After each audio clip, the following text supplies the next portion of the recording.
Всем привет! Сегодня расскажу вам о новой электронной книге Onyx Books Contiki 4-го поколения. Утверждение, что данный вид гаджетов практически не развивается, в корне неверно, хотя и, конечно, темпы очень сильно уступают тем же смартфонам. Ну а теперь подробней, поехали!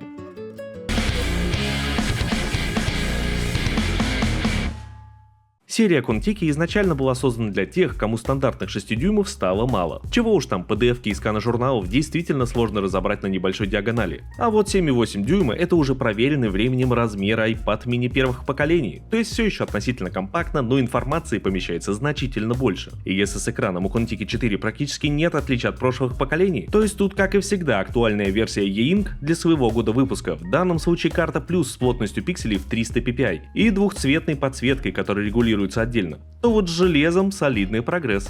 В целом, к книгам предъявляются весьма невысокие требования по части производительности, так как основная цель явно не 60 кадров в колде. Но если задумываться об автономности и настройках автоматического отключения, то процедура следующего включения может занимать просто уйму времени. В Contiki 4 используется процессор средней руки Snapdragon 662 с 8 ядрами прямиком из 2020 года. Для книжки это все равно, что V8 поставить в Аку или Матис. В Contiki 3 было 4 ядра, и разница заметна. Сюда же добавим и 3 гигабайта оперативки. Для легковесной прошивки Onyx этого за глаза. При этом данное техническое решение никогда не было флагманом и предназначалось для смартфонов среднебюджетного ценового сегмента. И одним из плюсов 662-го дракона была автономность. И с этим у гаджета не просто полный порядок, а буквально на зависть всем. Большой аккумулятор в 5000 мАч обеспечивает, не побоюсь этого слова, беспрецедентный уровень автономности, что для электронной книги куда как важно. Опять же, огромный прогресс по сравнению с прошлым поколением, где было всего лишь 3150 махов, то есть прирост более чем на 50%. Достаточно высокий уровень производительности прямо-таки намекает на наличие цветного экрана, ведь в таком случае и количество развлечений увеличивается. Но здесь все не так просто, и в своих обзорах я часто возвращаюсь к этому вопросу. Во-первых, у Contiki 4 есть брат-близнец в лице Faraday 2. Отличаются они только экранами. У последнего это цветной E-Ink. Но не спешите бежать за покупкой. Первый тезис. Если вы не планируете использовать электронную книжку для чтения комиксов, глянцевых журналов и браузинга, вам цвет точно не нужен. Второй тезис. Цветной E-Ink состоит из нескольких слоев. Верхний цветной не до конца прозрачный и в нем в 2 раза меньше пикселей, а подложка у черно-белого варианта будет значительно белее. Заметно это при прямом сравнении и в реальном использовании. Цветной ридер просто вынуждает вас всегда и везде использовать подсветку. К этому привыкаешь, конечно, но ценой снизившейся автономности.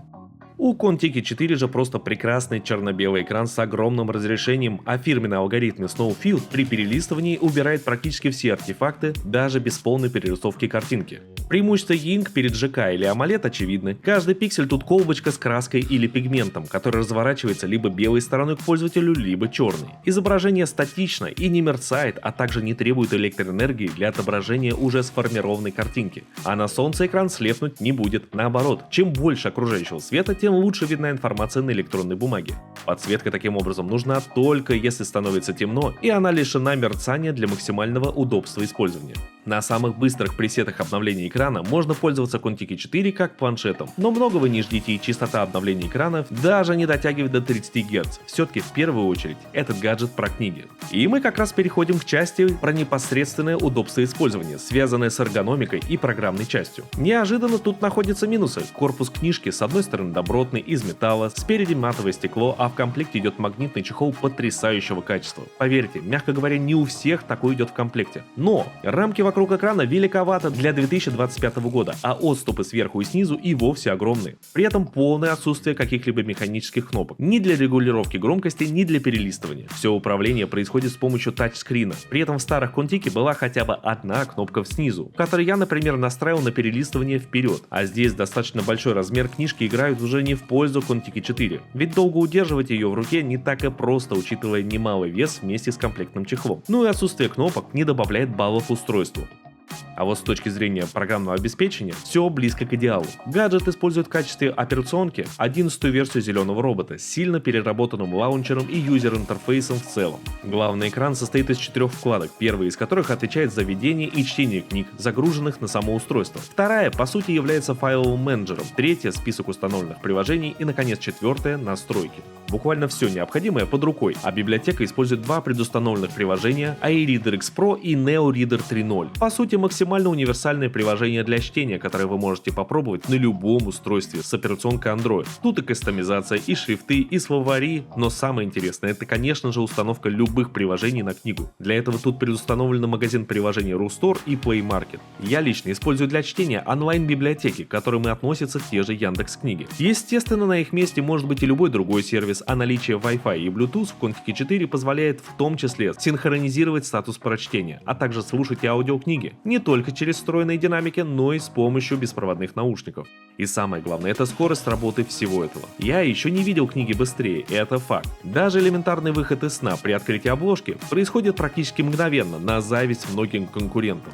Что же в итоге? Четвертое поколение Contiki — это плавная эволюция серии. Однако внезапно модель лишилась аппаратной кнопки, за что я спасибо производителю не скажу. Изменения аппаратные, направленные на улучшение пользовательского опыта, это похвально. Но есть ощущение, что нужно двигаться дальше и поработать над габаритами корпуса, уменьшив отступы у экрана. Ну а на этом у меня все. Подписывайтесь и ставьте лайк, ведь впереди нас ждет много интересного.